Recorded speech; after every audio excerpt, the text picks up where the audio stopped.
Hala çığırsan o keyzilen beni vursun, evvelce kabrimi kaz.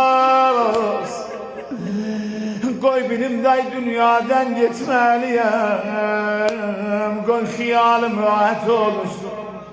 Kanımı yadında kalmıştı. Ama deyirdi uşaqdır, Allah balalarınızı əziz eləsin, yetim eləməz. Uşaq mənimlə saxlar ürəyində, deyə eyb eləməz. Bir gün olar ürəyimi açaram da. Elə bugünkü gündeydim, o yaralı başı görəndə, dedi baba, kodayım neler geldi başıma. Baba kovulmuşam, baba yıkılmışam, gene dubara durmuşam. Bunun Rozel ilhamı var hem. Baba kovulmuşam, yıkılmışam,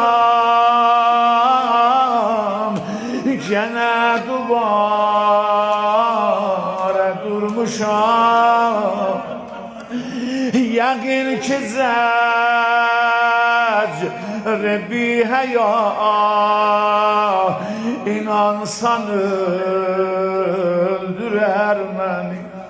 Yadında saxlamış baba, hiç əmməmə də demədim, hiç bacılarıma da demədim. Biyadə rəhbəri şəhid, biyadə rəhbəri şəhidin 14 aylıq nəvəsi inşallah babam. Ölüm ne yaxşı olarmış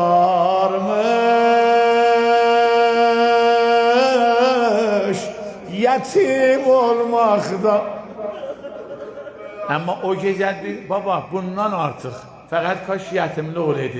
Bundan artık o artığı neydi?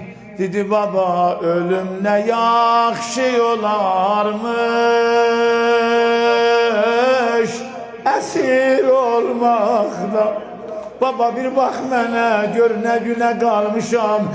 Ayaklarım qabar oldu piyada qaçmaqdan. Həmi bağım şməl səbədin ya Hüseyin.